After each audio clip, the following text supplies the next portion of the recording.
Hello everyone, my name is Rahul. আজকের ভিডিওতে আমি তোমাদেরকে বলবো ইনফিনিটিভ ইউজ করে জয়েনিং কিভাবে করতে হয়। যারা নতুন জয়েনিং করা শিখছো তারা আজকের ভিডিওটা শেষ অবধি দেখতে থাকবে, তাহলে এই কনসেপ্টটা পুরোপুরি শিখে যাবে। দেখো, কনসেপ্ট বলার আগে বোঝে আমি একটা প্রশ্ন লিখে রেখেছি। আগে এই প্রশ্নটার আনসার লিখে দিচ্ছি, তারপরে মেন কনসেপ্টগুলো বলবো। The people were very stunned. They could not speak in the beginning. লোকজন নিস্তব্ধ হয়ে পড়েছিল, তারা শুরুতে কথাই বলতে পারছিল না। এই দুটো সেন্টেন্সকে যোগ করতে হবে ইনফিনিটিভ ইউজ করে। দেখো, the people were too stunned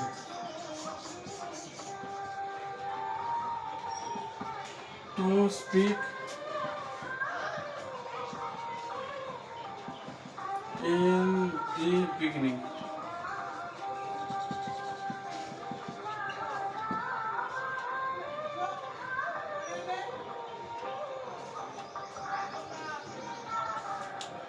লোকজন খুবই নিস্তব্ধ ছিল যে তারা শুরুতে কথা বলতে পারছিল না। এখানে কি চেঞ্জ করলাম দেখো, the people were to stand, the people were very stand, ভেরির জায়গায় টু বসালাম। তারপরে they could not speak, they could not, এই তিনটাকে বাদ দিয়ে দিয়েছি। দে বলতে পিপলকে বোঝায়, তাই দেকে ক্যান্সেল করেছি। ভার্ব সাবজেক্ট চলে গেছে, তো ভার্বকে দূরে সরিয়ে দিই, কারণ এটাও পাস্ট ভার্বের অনুযায়ী এই ভার্বটা বসানো হয়েছিল। নটটাও ক্যান্সেল করে দিই।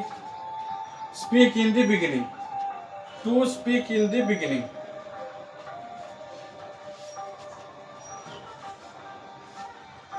এখানে শুধু টু যোগ করেছি, বাকি এইখান থেকে পুরোটা লিখে দিয়েছে।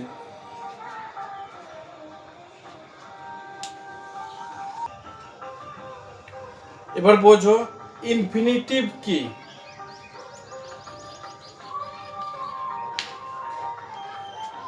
দেখো, এটা বোঝার জন্য তোমাদেরকে এই তিনটে সেন্টেন্স মন দিয়ে লক্ষ্য করতে হবে। প্রথম সেন্টেন্সটা দেখো, Rony was cooking rice, Rony rice রান্না করছিল। Seema will be in her school teaching her students, Seema তার স্কুলে থাকবে, তার স্টুডেন্টসদেরকে পড়াতে থাকবে। Rita will be in her school to teach her students, Rita তার স্কুলে থাকবে, তার স্টুডেন্টসদেরকে পড়াতে থাকবে। এখানে দেখো, প্রথম সেন্টেন্সে কুকিং এর শেষে আইএনজি আছে, তাই কুকিংটা একটা কি শব্দ হচ্ছে তোমরা সবাই জানো, এটা মেন ভার্ব হচ্ছে। দ্বিতীয় সেন্টেন্সে টিচিং এ আইএনজি যোগ করা আছে, তাহলে এটাও কি ভার্ব হয়ে যাবে? এটা ভার্ব হবে না। মনে রাখবে, হেল্পিং ভার্বের পরে যদি কোনো ওয়ার্ডের সঙ্গে আইএনজি যোগ করা থাকে সেটা মেন ভার্ব হয়, কিন্তু আইএনজি যোগ করা শব্দ যদি বাক্যের শুরুর দিকে থাকে অথবা শেষের দিকে থাকে তাহলে সেটা হয়ে যায় জেরেন্ড, JERUND, জেরেন্ড। আর এইটা ভার্ব হয় না, এটা একটা অ্যাডজেক্টিভ হয়। লাস্ট সেন্টেন্স দেখো, এইখানে টিচ পড়ানো, এটাও তো একটা ভার্ব হচ্ছে।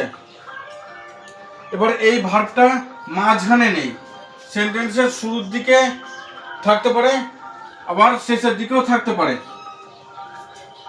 যদি কোনো ভার্ব শুরুর দিকে থাকে অথবা শেষের দিকে থাকে আর তার আগে টু যোগ করা থাকে, টু বসানো থাকে, তাহলে 2 প্লাস V1 সেই ফর্মটাকে বলা হবে ইনফিনিটিভ। আর এটাও এক প্রকারের অ্যাডজেক্টিভই হচ্ছে।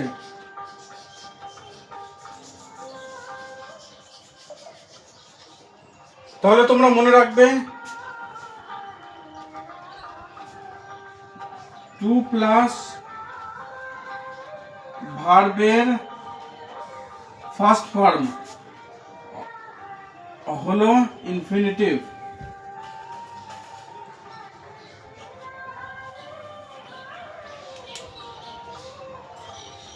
আশা করি তোমরা বুঝতে পারলে ইনফিনিটিভটা কি। এবার দেখো ইনফিনিটিভ ইউজ করে জয়েনিং কিভাবে করতে হয়। Ramu has some money, he can buy books. রামুর কাছে কিছু টাকা আছে, সে বই কিনতে পারে। এখানে দেখো ইনফিনিটিভ দিয়ে দুটো সেন্টেন্সকে জয়েন করতে হলে একটা সেন্টেন্সকে সম্পূর্ণ রাখতে হবে, আর দ্বিতীয় সেন্টেন্সটাকে সাবজেক্ট ভার্ব বাদ দিয়ে সাবজেক্ট ভার্ব বলতে শুধু হেল্পিং ভার্বটাই বাদ দেওয়া যাবে, মেন ভার্বকে রেখে দিতে হবে। তাহলে সাবজেক্ট আর হেল্পিং ভার্ব বাদ দিয়ে দিতে হবে, আর মেন ভার্বের আগে টু যোগ করে দিতে হবে, তারপরে যা আছে সেগুলো লিখে দিতে হবে। দেখো রামু হ্যাজ সাম মানি, এইটুকু লিখে দিচ্ছি। রামু হ্যাজ সাম মানি। তারপরে হি বলতে রামুকে বোঝাচ্ছে, তাই ডবল দেওয়া আছে, এটাকে বাদ দিয়ে দেওয়া যাবে। ক্যানকেও বাদ দেওয়া যাবে, এটা হেল্পিং ভার্ব।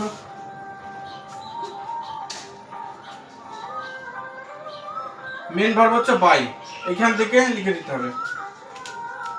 এবার তোমরা জানো ইনফিনিটিভ বানাতে হলে 2 প্লাস ভার্বের ফার্স্ট ফর্ম দিতে হয়। তাহলে 2 বসিয়ে দিই, আর বাই এটা ভার্বের ফার্স্ট ফর্ম, বাই লিখে দিলাম।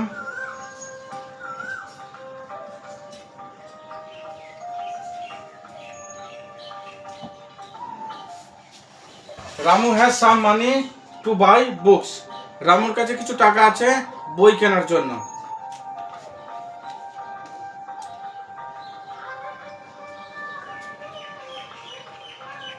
তাহলে এখানে 2 প্লাস বাই এটা হচ্ছে ইনফিনিটিভ।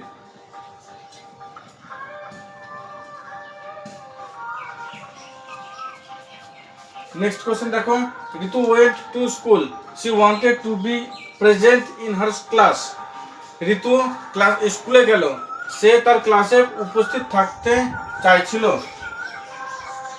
এখানে প্রথম সেন্টেন্সটাকে অ্যাজ ইট ইজ লিখে দেবো, যেমনকার তেমনি লিখে দেবো।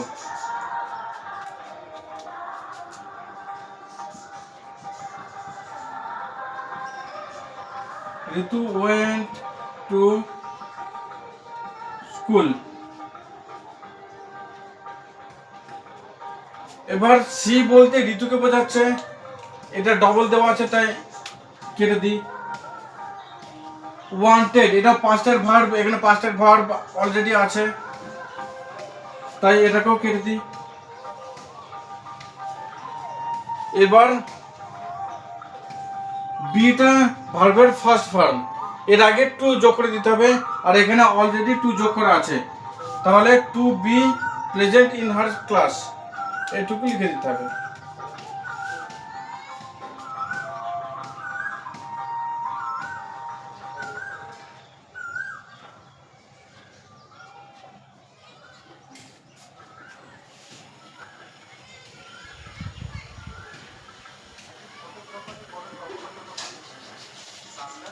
ঋতু went to school to be present in her class.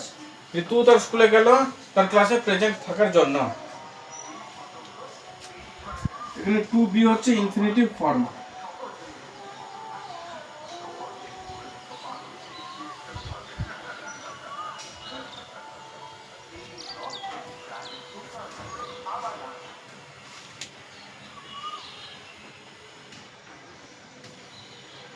জয়েনিংয়ের ক্ষেত্রে যেগুলো ডবল ইউজ করা থাকে সেগুলোকে কাট করে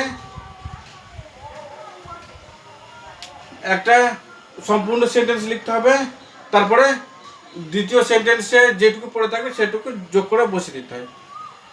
আর কিছু কিছু ফর্ম যোগ করতে হয়, যেমন পার্টিসিপাল ফর্ম যোগ করতে হয়, ইনফিনিটিভ ফর্ম যোগ করতে হয়, noun phrase in apposition form যোগ করতে হয়।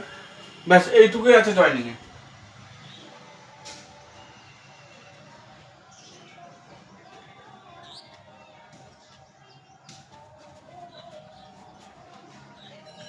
আশা করি তোমরা এবার থেকে ইনফিনিটিভ ইউজ করে জয়েনিং করতে পারবে। এবার তোমাদের স্ক্রিনে দেখো আমি কয়েকটা সেন্টেন্স আসবে, এই সেন্টেন্সগুলোকে তোমরা নিজেরা সলভ করবে আর এর আনসারগুলো কমেন্ট বক্সে লিখে জানাবে। আমি আনসারগুলো চেক করব আর দেখব কতজন সঠিক আনসার দিতে পারছে।